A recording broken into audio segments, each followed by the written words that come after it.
warahmatullahi wabarakatuh.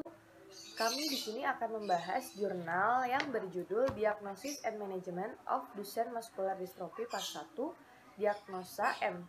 Neuromuscular Rehabilitation, Endocrine, Gastrointestinal, and Nutrition Management.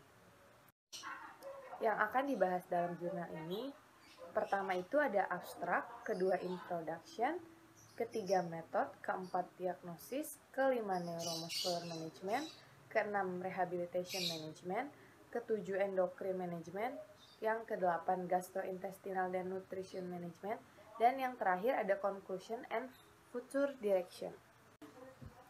Yang pertama ada faktor dan resiko dari DMD.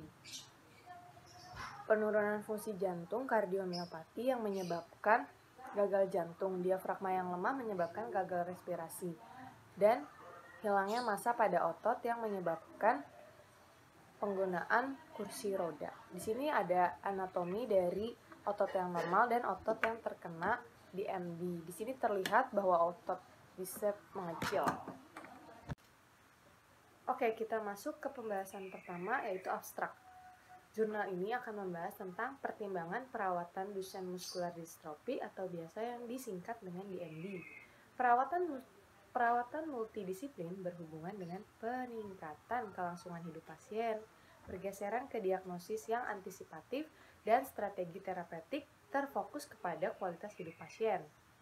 Pertimbangan perawatan bertujuan untuk meningkatkan perawatan pasien, memenuhi kebutuhan pasien kelangsungan hidup yang berkepanjangan, memberikan panduan tentang kemajuan dalam intervensi, dan untuk mempertimbangkan dan implikasi terapi genetik dan molekuler yang muncul untuk DMD. Terdapat 3 topik baru yang terdapat pada jurnal ini. Yang pertama, perawatan primer, yang kedua, manajemen darurat dan manajemen endokrin, dan yang terakhir, transisi perawatan di seluruh umur. Berikutnya ada introduction.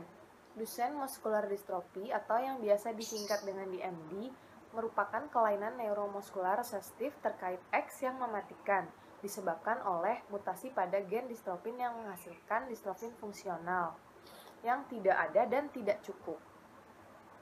Kerusakan dan degenerasi otot progresif terjadi pada orang dengan DMD mengakibatkan kelemahan otot, keterlambatan motorik terkait, kehilangan ambulansi, gangguan pernafasan, serta kardiomiopati. Keterlibatan jantung pada DMD dapat bervariasi. Kematian yang sering terjadi diakibatkan oleh gagalnya pernafasan. Keputusan untuk memperbarui pertimbangan perawatan didorong oleh beberapa perkembangan penting. Yang pertama, dengan perawatan multidisiplin, kelangsungan hidup pasien dengan DMD telah meningkat, dan pendekatan diagnosis dan terapeutik dari subspesialisasi relevan berkembang. Yang kedua, harapan untuk bertahan hidup lebih lama. Peningkatan penekanan pada kualitas hidup dan manajemen psikososial. Yang ketiga, pembaruan ini diperlukan oleh pengalaman yang berkembang dengan terapi yang ada dan antisipasi terapi genetik molekuler untuk DMD. Informasi tentang kemanjuran efek samping dan keterbatasan glukokortikoid dan biomarker yang bermakna secara klinis dan andal, serta ukuran hasil perlu diidentifikasi untuk menilai terapi yang muncul. Selanjutnya, akan membahas tentang methods. Jadi pada penelitian ini terdapat 11 topik utama yang menjadi pembahasan yang bisa dilihat pada layar PPT. Nah, dari ke-11 topik ini pada jurnal terbaru part 1 ini yang menjadi pokok atau topik baru itu ada 3, yaitu nomor 9, 10, dan 11 tentang primary care and emergency management, endocrine management, dan transition of care across the lifespan. Nah, pada penelitian ini, metode yang digunakan adalah dengan menanyakan kepada pakar-pakar sesuai topik yang dibahas tentang kebutuhan dan kelayakan dari sebuah asesmen dan intervensi. Metode ini melihat pada keobjektifan pendapat para pakar berdasarkan literatur ilmiah.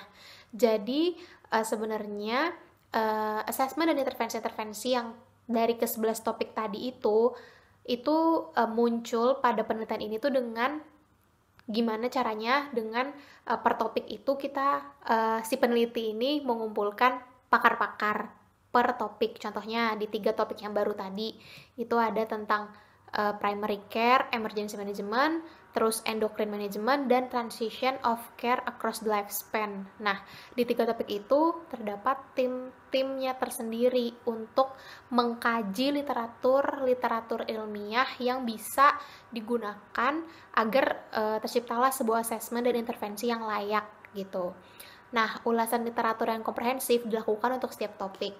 Menggunakan RAND Corporation University of California Los Angeles Appropriateness Method atau yang disingkat dengan RAM, para pakar berdiskusi tentang asesmen dan intervensi yang layak dan dibutuhkan untuk kebutuhan klinis para penderita DMD. Pada proses RAM ini terdapat 2 tahapan, yaitu tahap ke-1 uji kelayakan dari setiap topiknya, dan tahap kedua itu uji kebutuhan. Sebenarnya butuh nggak sih kita meneliti tentang faktor ini ke pasien DMD. Oke, selanjutnya saya akan menjelaskan tentang diagnosis DMD. Proses diagnosis biasanya dimulai sejak usia dini. Setelah tanda dan gejala subjektif diperhatikan, seperti kelemahan, kecanggungan, tanda gower, kesulitan memanjat, dan cara berjalan kaki. Lalu DMD dapat didiagnosis dengan sekitar 70% individu yang memiliki DMD memiliki penghapusan atau duplikasi multi-exon, tunggal dan multi-exon pada gen dystrophin, penghapusan gen dystrophin, dan pengujian duplikasi. Multi-exon di sini itu artinya asam nukleat yang ada di dalam RNA yang sudah matang. Lalu yang kedua ada multiplex digitation dependent probe amplification, yaitu identifikasi batas-batas penghapusan atau mutasi duplikasi oleh MLPA tersebut. Lalu yang ketiga ada array genomic hybridization komparatif, yaitu identifikasi apakah mutasi diprediksi akan melestarikan atau mengganggu kerangka. Lalu yang keempat, jika pengujian penghapusan gen duplikasi negatif, sequencing genetik harus dilakukan untuk menyaring jenis mutasi yang tersisa yang berkaitan dengan DMD tersebut. Lalu yang terakhir, jika pengujian genetik tidak mengkonfirmasi diagnosis klinis DMD, maka sampel biopsi otot diuji dengan keberadaan protein dystrophin oleh imunohistokimia jaringan atau dengan western blot dari ekstrak protein otot. Selanjutnya itu ada female carrier, yaitu yang pertama anggota keluarga dengan DMD harus menerima konseling genetik untuk menetapkan siapa yang beresiko carrier. Lalu yang kedua itu ada tes pembawa. Tes pembawa ini dianjurkan kepada anak perempuan dari laki-laki yang menderita DMD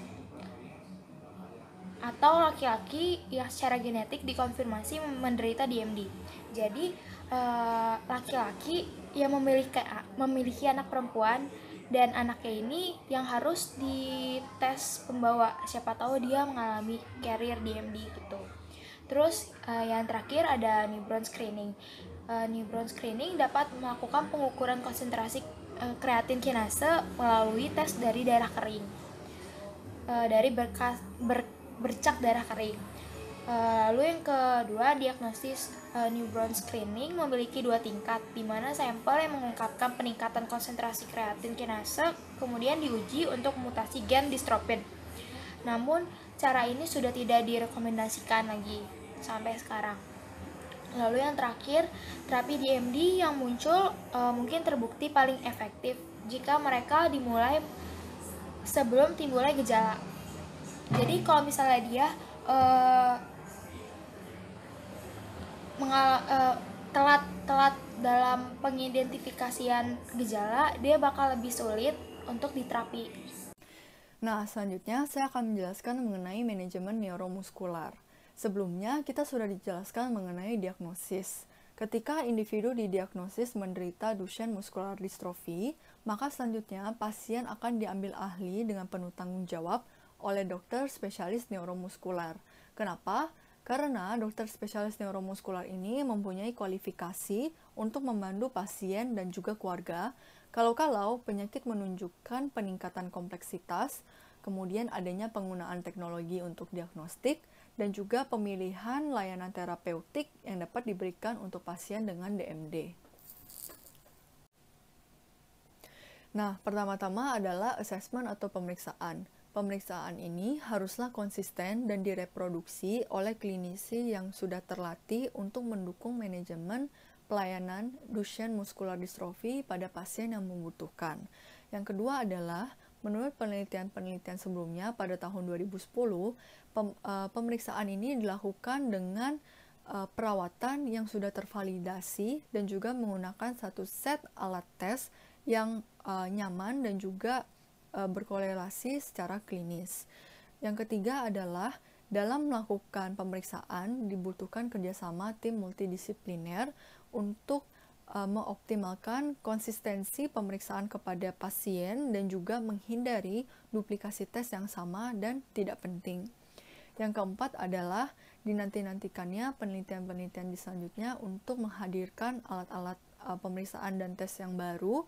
Untuk apa? Untuk membantu dan juga memandu klinisi dalam melakukan pemeriksaan kepada orang yang lebih tua, kemudian kepada orang non-ambulansi, dan juga untuk mengilustrasikan pentingnya pemeriksaan secara klinis.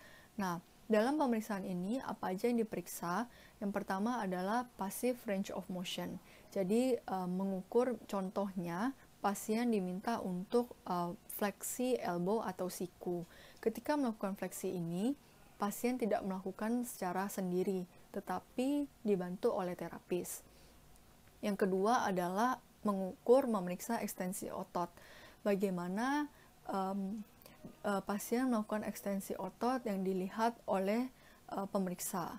Yang ketiga adalah memeriksa postur dan juga alignment atau kelurusan postur dari individu. Contohnya ketika dia berdiri atau ketika dia duduk, itu diperiksa. Kemudian yang keempat adalah kekuatan. Bagaimana kekuatan otot dari pasien ketika melakukan aktivitas dengan menggunakan hambatan atau tidak. Kemudian selanjutnya adalah diperiksa mengenai fungsi. Apakah ketika melakukan suatu aktivitas, pasien tetap dapat berfungsi dengan baik sesuai dengan perannya. Kemudian selanjutnya adalah kualitas hidup. Bagaimana penyakit Duchenne muscular dystrophy ini mempengaruhi kualitas hidup pasien. Apakah menjadi lebih menurun atau tidak. Dan yang terakhir adalah bagaimana pasien dapat berpartisipasi dalam kehidupan sehari-hari yang bergantung pada perannya. Jadi apakah dia berperan contohnya sebagai orang tua atau berperan sebagai karyawan di tempatnya bekerja, apakah dia masih bisa melakukan kehidupan sehari-harinya. Hal-hal ini yang diperiksa. Nah, selanjutnya pemeriksaan lebih lanjut akan dijelaskan di manajemen rehabilitasi. Nah, kemudian setelah pemeriksaan atau assessment, saya akan menjelaskan mengenai intervensi. Nah, intervensi yang dilakukan yang pertama adalah fisioterapi sebagai bagian dari manajemen Duchenne muscular dystrophy. Yang kedua adalah dengan menggunakan glukokortikoid. Glukokortikoid ini memiliki keuntungan jangka panjang jika digunakan dengan jenis glukokortikoid yang tepat dan juga dengan dosis yang tepat. Nah, keuntungannya itu apa aja? Jadi keuntungannya adalah untuk membantu ketika kehilangan ambulasi pada usia lanjut, kemudian untuk mempertahankan fungsi ekstremitas atas dan juga pernafasan, dan juga untuk menghindari operasi skoliosis. Nah, jenis glukokortikoid itu ada beberapa. Contohnya seperti kortikosteroid, prednison, deflazacort. Nah, pemberian glukokortikoid ini lagi-lagi harus dengan dosis yang tepat supaya nggak under atau nggak over atau berlebihan atau berkekurangan. Pada slide selanjutnya adalah mengenai timeline dan juga dosis serta cautions atau hal-hal yang perlu diperhatikan. Nah, kita akan membahas mengenai timeline dan dosis terlebih dahulu. Pertama adalah tahap awal. Tahap awal ini di mana kita perlu untuk melakukan diskusi dengan pasien dan juga keluarga mengenai penggunaan steroid.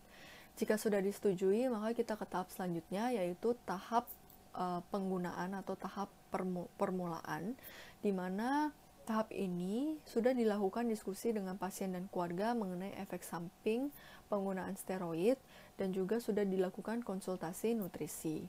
Setelah tahap ini terlewati, kita ke tahap selanjutnya yaitu tahap merekomendasikan dosis penggunaan steroid. Nah, contohnya untuk jenis prednison atau prednisolon dengan dosis 0-75 mg per kilogram per hari atau penggunaan jenis deflazacort dengan dosis 0-9 mg per kilogram per hari. Kemudian adalah setelah tahap rekomendasian kita ke tahap selanjutnya, yaitu tahap perubahan dosis. Nah, tahap perubahan dosis ini terjadi jika adanya efek samping yang timbul yang tidak dapat ditoleransi oleh pasien. Apa yang kita lakukan? Yang kita lakukan adalah kita melakukan pengurangan steroid dari 25-33% dan melakukan pemeriksaan ulang dalam 1 bulan. Kalau misalnya ada penolakan secara fungsional, maka yang dilakukan adalah meningkatkan, kebalikannya yaitu meningkatkan penggunaan steroid dari jumlah awal dan dilakukan pemeriksaan ulang atau pemeriksaan kembali dalam 2-3 bulan. Nah, dan ini adalah tahap yang terakhir untuk penggunaan steroid pada tahapan non-ambulansi. Nah, pada tahapan ini penggunaan steroid secara terus-menerus ini akan dilakukan pengurangan dosis sesuai dengan kebutuhan dari pasien. Selanjutnya adalah cautions atau hal yang perlu diperhatikan. Yang pertama adalah ketika terjadinya insufisiensi adrenal. Oleh karena itu, penting untuk dilakukan edukasi kepada pasien dan juga keluarga mengenai tanda, gejala, dan bagaimana memanajemen ketika terjadinya krisis adrenal yang dapat dilakukan oleh pasien dan keluarga di rumah. Kemudian kita perlu untuk melakukan dokter spesialis neuromuskular meresepkan hidrokortison intramuskular untuk administrasi di rumah. Untuk anak-anak pada usia di bawah 2 tahun dengan dosis 50 mg.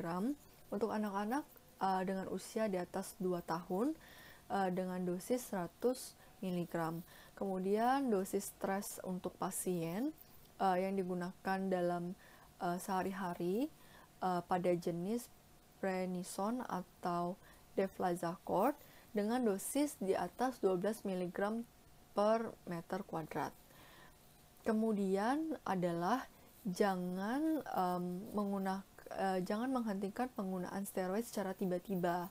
Nah, di sini kita mengimplementasikan protokol steroid tapering dari PJ Nikolov dengan cara kita mengurangi penggunaan dosisnya 20-25% setiap 2 minggu. Ketika fisiologi tubuh sudah menerima hal tersebut, yaitu 3 mg per meter kuadrat per hari dengan jenis prednison atau deflazacort, maka kita ganti jenis kortikosteroidnya dengan jenis hidrokortison dengan dosis 12 mg per meter kuadrat per hari yang dibagi menjadi 3 kali sehari dengan dosis yang sama. Kemudian kita terus menggunakan untuk menghentikan penggunaan ini, kita tetap terus menggunakan dengan 20-25% per minggu sampai dosis hidrokortison ini mencapai 2-5 mg. Setelah 2 minggu, kita hentikan penggunaan hidrokortison. Dan setelah itu, setelah kita udah menghentikan penggunaannya, setiap hari, setiap pagi kita melakukan pemeriksaan pada kortikotropin releasing hormone dan juga pada hipotalamik pituitary adrenal. Kemudian adalah tata laksana atau treatment yang muncul.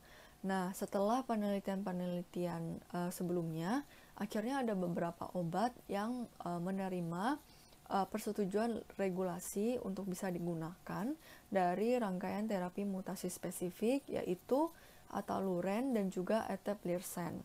Kemudian yang kedua adalah deflazacort, seperti yang sebelumnya telah disebutkan.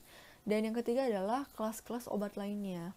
Nah, Kelas obat lainnya ini masih dalam tahap uji untuk dapat digunakan pada pasien dengan Duchenne muscular dystrophy. Contohnya seperti apa? Obat yang fungsi kegunaannya adalah untuk mentargetkan myostatin, kemudian untuk antiinflamasi dan molekul antioksidan, kemudian senyawa untuk mengurangi fibrosis, kemudian ada obat untuk meningkatkan vasodilatasi, ada juga obat untuk meningkatkan fungsi mitokondria, dan obat untuk mengatur utropin. Nah, obat-obat ini masih dalam tahap penelitian. Yang kelima adalah dokter spesialis neuromuskular perlu untuk menjadi medis lini pertama atau garis pertama untuk pasien dan juga keluarga dalam memperoleh informasi mengenai kondisi, penyakit, dan sebagainya. Kemudian juga untuk menentukan dan merevisi perawatan individu dari waktu ke waktu, kemudian membantu juga mempersonalisasi analisis resiko untuk manfaat dan intervensi terapeutik. Intervensi terapeutik seperti apa? Contohnya adalah intervensi teknologi untuk manajemen pernafasan dan juga jantung. Yang kedua ada intervensi bedah dan non-bedah seperti fusi tulang belakang, manajemen kontraktur, dan penyediaan bantuan dan peralatan yang dibutuhkan oleh pasien dengan DMD. Dan yang ketiga adalah intervensi farmakologis atau obat-obatan seperti yang telah dijelaskan sebelumnya, yaitu terapi glukokortikoid. Kemudian ada partisipasi pasien dalam penelitian klinis uji coba untuk obat-obatan yang diteliti agar dapat digunakan pada masa yang mendatang. Dan yang terakhir adalah dokter spesialis neuromuskular perlu untuk menjadi advokat untuk perawatan DMD berkualitas tinggi untuk menangani berbagai masalah. Contohnya adalah pada pasien pediatri yang akan melakukan transisi perawatan dari pediatri ke penyedia klinis dewasa. Selain itu juga harus memberikan penyediaan perawatan rumah sakit yang dirancang untuk memenuhi kebutuhan medis, fisik, dan psikososial pasien yang unik dan juga berbeda-beda. Rehabilitation Management DMD ditandai oleh pola degenerasi dan kelemahan otot progresif, kompensasi postural, risiko kontraktur, dan deformitas progresif, dan kehilangan fungsional akibat defisiensi distrofin. Distrofin sendiri adalah protein yang sangat kompleks untuk memungkinkan otot bekerja. Peningkatan manajemen DMD telah menghasilkan perpanjangan ambulasi. Ambulasi adalah kemampuan seseorang untuk berjalan. Penurunan prevalensi yang berat, kontraktur, dan kelainan bentuk yang parah termasuk skoliosis, serta kegiatan berkepanjangan di semua bidang kehidupan. Manajemen rehabilitasi pada DMD membutuhkan pemahaman tentang patologi DMD, patokinesiologi, serta sejarah alam dan perkembangan penyakit.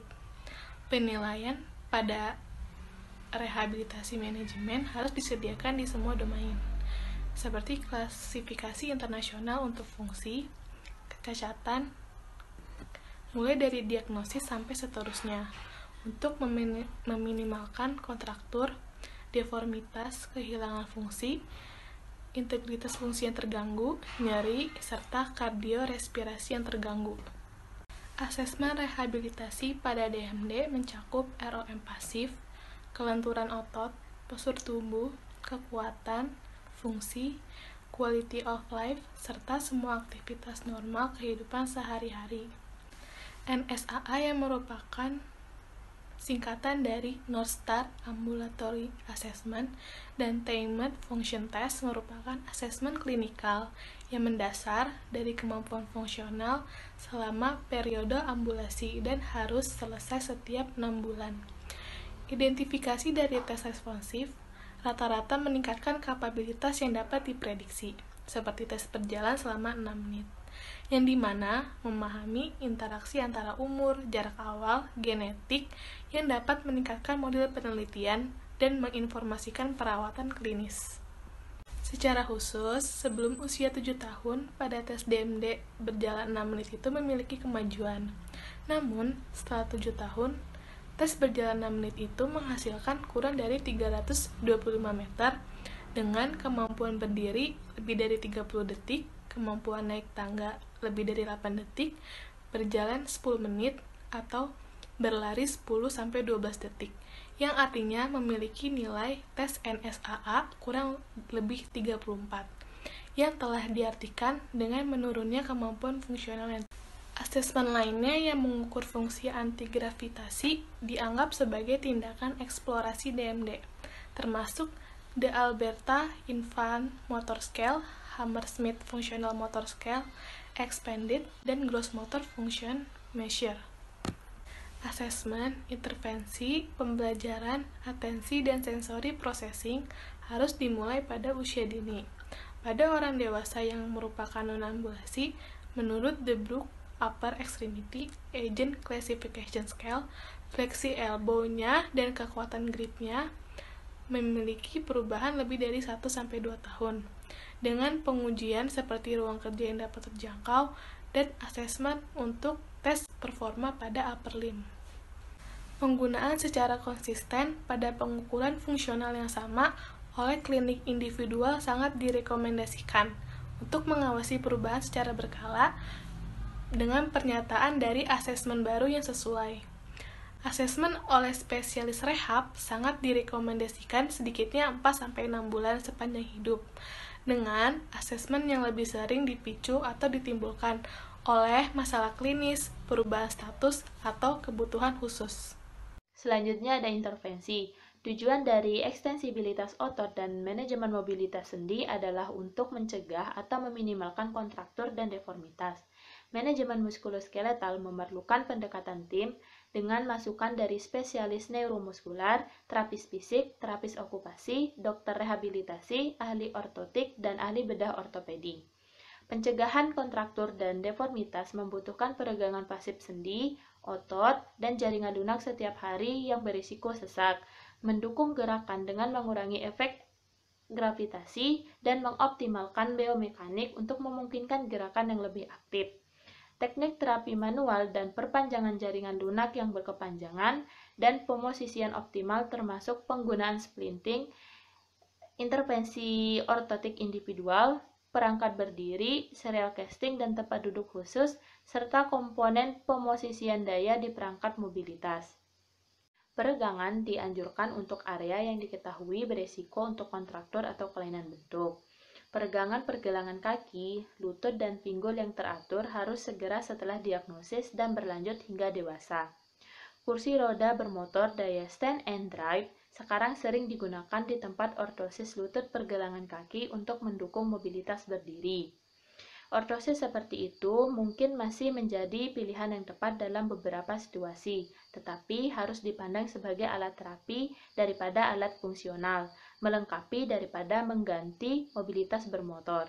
Selain itu, inovasi teknologi dari perangkat yang sederhana hingga teknologi yang lebih canggih dapat mengoptimalkan fungsi. Kemungkinan peralatan adaptif dan renovasi rumah, termasuk kerekan pasien atau lift untuk transfer yang aman, landai, lift tangga, perlengkapan atau renovasi kamar mandi, tempat tidur dan kasur khusus, serta modifikasi kendaraan. Terapis fisik meresepkan, memantau, dan membimbing olahraga yang dapat mencegah gaya hidup yang tidak bergerak atau bergerak yang tidak perlu, dan masalah terkait isolasi sosial dan kelebihan berat badan. Aktivitas atau latihan otot eksentrik dan latihan resistensi tinggi atau latihan kekuatan harus dihindari. Aktivitas atau latihan aerobik submaksimal telah direkomendasikan terutama pada awal perjalanan penyakit. Hindari kerja berlebihan atau kerja keras dan biarkan istirahat yang cukup.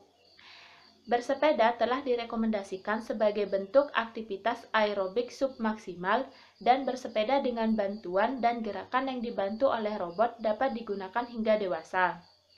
Nyeri harus dinilai dan ditangani pada individu di segala usia.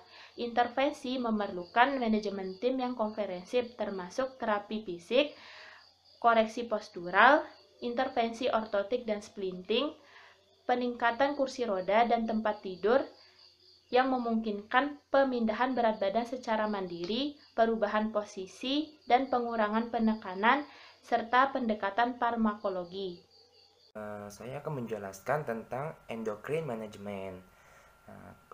Komplikasi endokrin DMD dengan perawatannya termasuk gangguan pertumbuhan, tertunda pubertas, dan insufisiensi adrenal. Tujuan dari perawatan endokrin adalah untuk memantau pertumbuhan dan pengembangan, mengidentifikasi dan mendiagnosis kekurangan hormon, menyediakan hormon endokrin, terapi penggantian ketika diindikasi, dan mencegah krisis adrenal yang mengancam jiwa.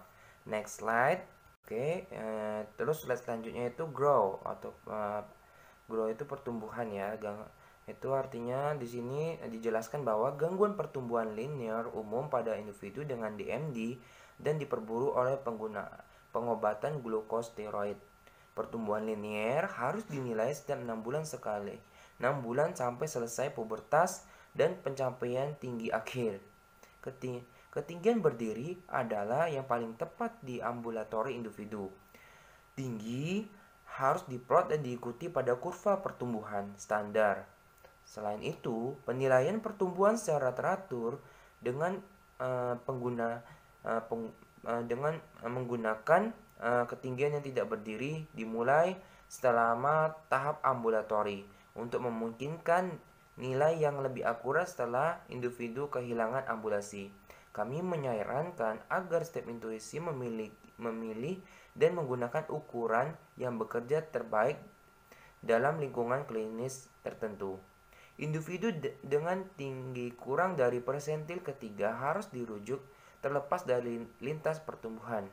Penilaian gangguan pertumbuhan linear harus mencakup tes screening standar untuk menilai hormon endokrin atau kelainan yang terkait dengan pertumbuhan. Terus itu, satu studi retrospektif menemukan manfaat jangka pendek pada kecepatan tinggi, namun beberapa pria dengan DMD memiliki efek samping seperti hipertensi intrakranial, intoleransi glukosa, dan perkembangan sklerosis. Oke, next slide. Saya akan menjelaskan tentang endocrine management. Komplikasi endokrin DMD dengan perawatannya termasuk gangguan pertumbuhan, tertunda pubertas, dan insufisiensi adrenal. Tujuan dari perawatan endokrin adalah untuk memantau pertumbuhan dan pengembangan, mengidentifikasi dan mendiagnosis kekurangan hormon, menyediakan hormon endokrin, terapi penggantian ketika diindikasi, dan mencegah krisis adrenal yang mengancam jiwa. Next slide. Jadi intinya dalam isinya ini berarti intinya itu tak satu pun dari studi yang dipublikasikan tentang pertumbuhan manusia rekombinan hormon telah mengikuti pasien untuk tinggi akhir mereka, dan tidak ada penelitian telah cukup besar untuk membangun Anda apakah terapi hormon pertumbuhan manusia rekombinan memiliki efek negatif pada fungsi otot atau efek samping lainnya. Selain itu, keprihatinan teoritis telah dibesarkan bahwa perawatan tinggi mungkin merugikan otot DMD. Sampai lebih banyak bukti yang tersedia, penggunaan rutin hormon pertumbuhan manusia rekombinan untuk mengobati kegagalan pertumbuhan terkait DMD tidak dianjurkan. Sebaliknya, keputusan untuk mengobati dengan rekombinan hormon pertumbuhan manusia harus didasari pada diskusi menyeluruh potensi risiko dan manfaat dari terapi, dan sebaliknya disediakan untuk individu dengan hasil uji estimasi abnormal pada pertumbuhan. Di sini saya akan melanjutkan penjelasan yang sudah disampaikan oleh teman saya sebelumnya. Yang kedua ada puberti atau pubertas. Nah, jadi apa sih hubungannya pubertas dengan pasien DMD ini sendiri? Tadi sudah dijelaskan bahwa pasien DMD mereka mendapatkan penanganan atau intervensi yaitu berupa terapi glukokortikoid. Yang ternyata terapi ini memiliki komplikasi yaitu berupa hipogonadisme. Hipogonadisme ini sendiri adalah kondisi di mana hormon seksual jumlahnya tidak normal atau lebih sedikit, yang ternyata dapat menyebabkan keterlambatan pubertas atau delay puberty itu sendiri. Nah, ternyata delay pubertas atau keterlambatan pubertas itu akan sangat berpengaruh bagi pasien secara psikologis serta kualitas hidup sang penderitanya. Untuk mengonfirmasi bahwa seseorang menderita hipogonadisme dapat dilakukan pengujian dengan pengujian biokimia. Nah, pengujian ini sendiri dapat dilakukan dengan beberapa cara. Yang pertama dapat digunakan menggunakan pediatrik atau alat ukur untuk mengukur usia atau isai yang tepat. Yang kedua dapat digunakan radiograf yang dipasang di tangan kiri penderita untuk menetapkan usia tulang pada seseorang tersebut. Nah, ternyata hipogonadisme ini dapat diobati dengan cara terapi pengganti hormon testosteron yang dapat digunakan pada pasien yang berusia lebih dari 14 tahun. Nah, terapi dengan pengganti hormon testosteron ini sendiri sudah dianggap sebagai dasar peraturan untuk mengobati keterlambatan patologis pubertas bagi pediatrik atau pada usia anak-anak. Dan ternyata terapi pengganti hormon testosteron ini sendiri memiliki manfaat yang lebih daripada efek sampingnya. Efek sampingnya dapat berupa perubahan perilaku, timbulnya jerawat, perubahan aroma tubuh, percepatan pertumbuhan yang lebih cepat, dan lain sebagainya. Penelitian baru-baru ini juga membuktikan bahwa testosteron tersebut dianggap bermanfaat bagi individu dengan penderita DMD. Nah, selanjutnya yang ketiga di sini ada adrenalin insufisiensi atau kekurangan hormon adrenalin.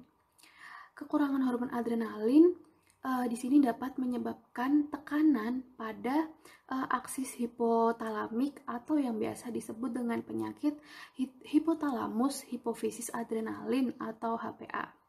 Kondisi ini sangat langka terjadi, tetapi sangat berbahaya dan mengancam nyawa jika glukokortikoid dihentikan secara paksa atau tiba-tiba karena penyakit atau karena keharusan penghentian terapi. Terapi glukokortikoid tidak boleh dihentikan secara cepat atau secara tiba-tiba, tetapi harus diperketat selama berminggu-minggu, bahkan hingga berbulan-bulan untuk memungkinkan pemulihan aksis pada HPA ini sendiri. PJ Nikolov Steroid Protocol merupakan aturan pendekatan yang sangat tepat untuk glukokortikoid ini sendiri. Pada aturan ini dijelaskan bahwa penghentian glukokortikoid secara tiba-tiba atau cepat dapat menyebabkan kondisi yang sangat serius dan dapat mengancam nyawa penderitanya.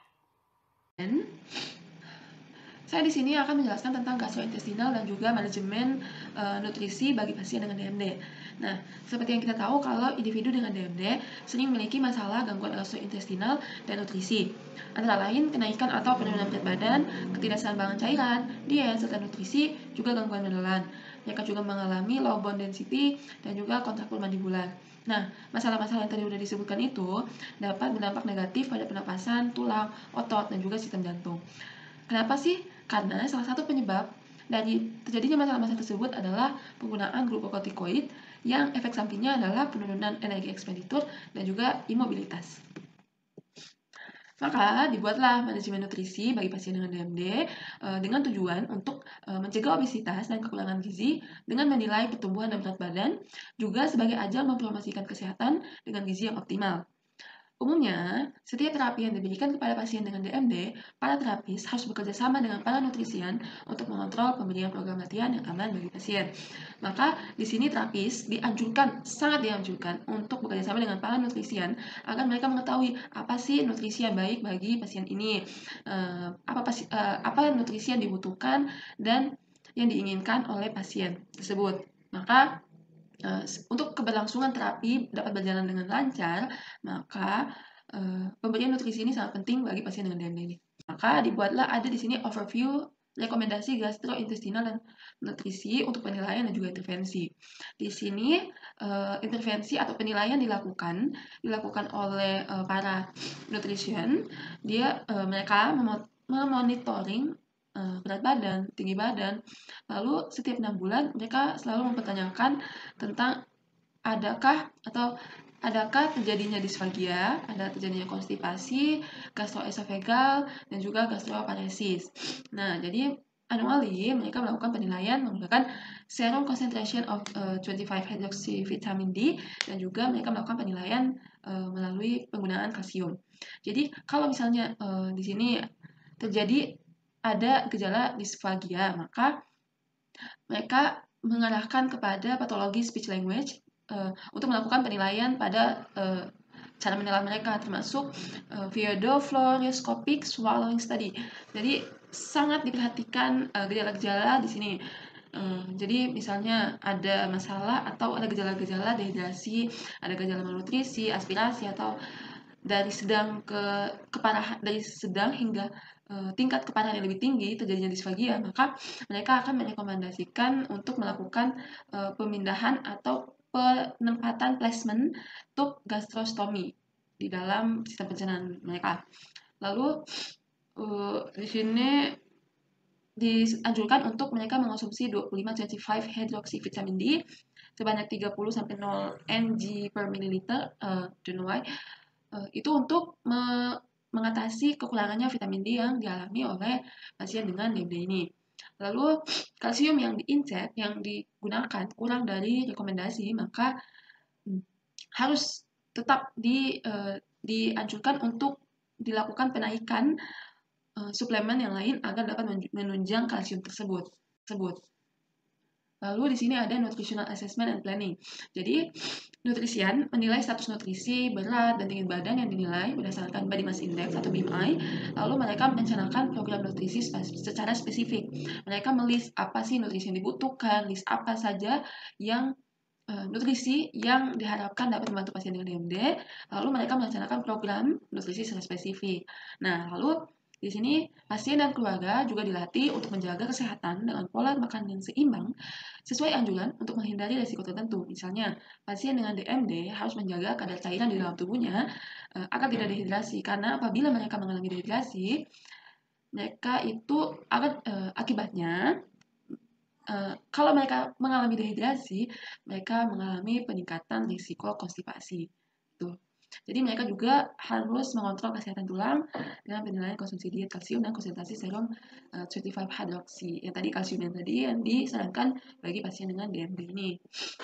Di sini ada General Nutritional Plan, ada rencana umum pada nutrisi yang mengambil 4 kategori, yaitu overall caloric needs, semua kalori yang dibutuhkan, protein recommended, fluid atau cairan, dan juga makronutrien.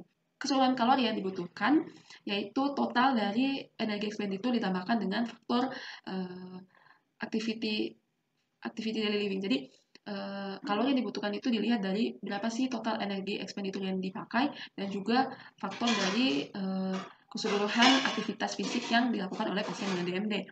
Lalu rekomendasi protein itu porsinya disesuaikan sesuai usia. Misalnya, di sini kalori sebanyak 0,95 gram per kilogram diberikan per hari, itu direkomendasikan kepada anak-anak pada umur 4-13 tahun. Lalu pada cairan, rekomendasi cairan yang dibutuhkan itu berdasarkan 2, yaitu berat badan dan juga usia. Kalau berat badan, misalnya rekomendasi 100 ml per kilogram diberikan kepada anak-anak dengan berat badan 1-10 kg.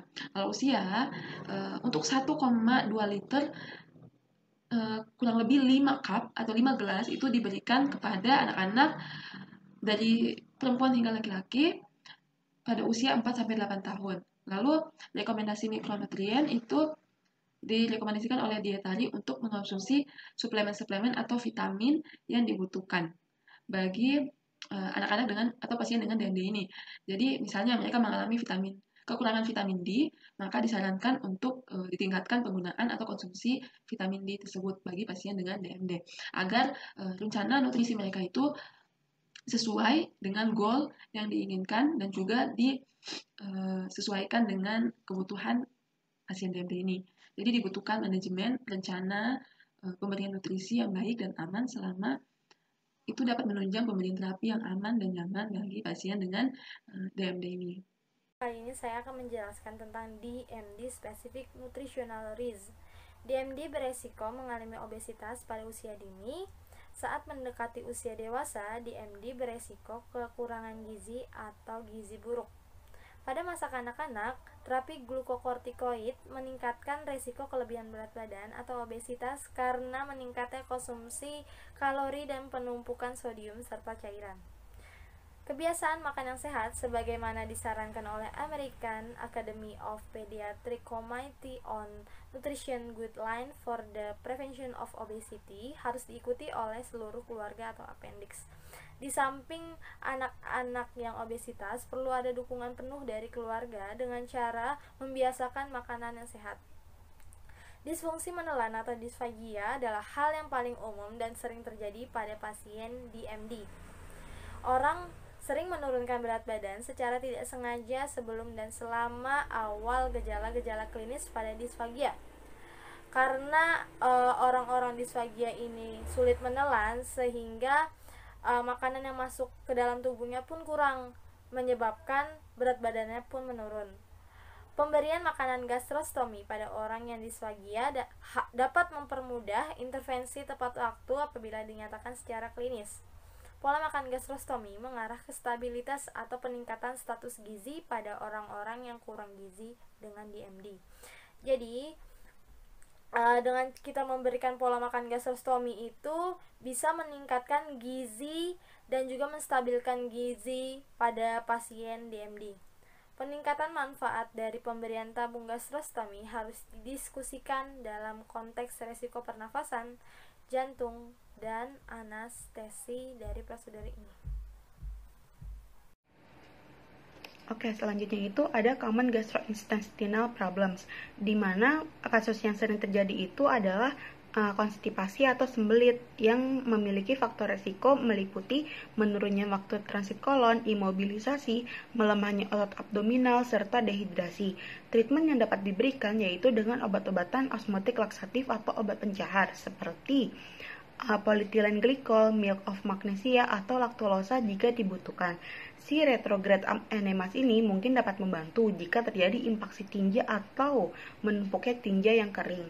Lalu pada DMD juga memiliki faktor resiko untuk gastroesophageal reflux atau penyakit asam lambung. Seperti meliputi esophageal dysmotility, terlambatnya waktu pengosongan gastrik, glucocorticoid terapi, dan skoliosis. Treatment yang dapat diberikan yaitu dengan pemberian penekanan asam lambung menggunakan histamin 2 reseptor antagonis seperti ranitidin atau proton pump inhibitor seperti lansoprazole atau omeprazole. Lalu kelemahan otot rangka dapat terjadi pada individu dengan DMD. Terlambatnya pengosongan pada gastrik atau gastroparesis dapat terjadi, yang dimana dapat menyebabkan nyeri pada abdominal, mual, muntah, serta rasa kenyang yang lebih cepat dan kehilangan nafsu makan. Waktu pengosongan lambung ini dapat diukur atau dapat dinilai dengan menggunakan scintigraphic emptying scan. Pilihan treatment yang dapat diberikan yaitu dengan modifikasi diet, terapi farmakologi, post-pyloric feeding melalui saluran makan gastrojejunal. Nah, di sini ada contoh-contoh dari obat yang tadi saya sudah sebutkan dan ada contoh dari scintigraphic gastric emptying scan. Dan yang terakhir itu ada conclusion and future direction. Kemungkinan screening pada bayi yang baru lahir dan kemunculan yang diantisipasi dari treatment pada genetik dan penyakit molekuler untuk DMD mengartikan bahwa inisiasi awal dari treatment akan menjadi sangat penting di masa depan. Bagaimanapun juga, waktu yang optimum untuk inisiasi oleh terapi baru merupakan faktor kunci dalam memutuskan untuk melakukan implementasi screening pada bayi baru lahir untuk DMD. Terapi miyodistrofin restoratif telah tersedia dengan harapan akan lebih banyak yang mengikuti terapi ini, dan semakin banyak data yang muncul pada pengobatan glukokortikoid merupakan hal yang terbaik untuk pasien DMD. Ketika ada beberapa terapi yang terbukti aman dan efektif, treatment untuk DMD ini dapat dipersonalisasikan dengan memilih kombinasi terapi terbaik untuk setiap pengobatan individu.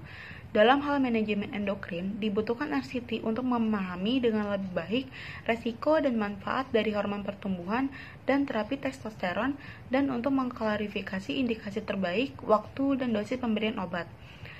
Lalu penilaian klinis dan fungsional dapat ditingkatkan untuk manajemen rehabilitasi selanjutnya yang akan dikembangkan dengan ekspensasi atau perluasan di seumur hidup.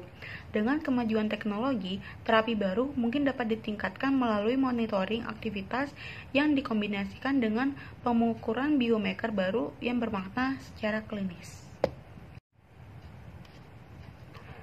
Terakhir, untuk gastrointestinal dan manajemen nutrisi, diperlukan penelitian tentang pengeluaran energi istirahat yang diukur dengan kalorimeter tidak langsung dan total energi expenditure yang diukur dengan metode double label water untuk menilai energi expenditure atau kilokalori yang dibutuhkan pada individu dengan DMD. Penelitian lebih lanjut diperlukan untuk mengembangkan grafik pertumbuhan DMD secara spesifik, serta teknik yang akurat untuk membangun komposisi tubuh pada pasien DMD. Demikianlah presentasi dari kelompok 1. Semoga materi yang telah kami berikan bermanfaat bagi kalian semua, dan jika ada pertanyaan silakan disampaikan. Sampai jumpa di lain waktu.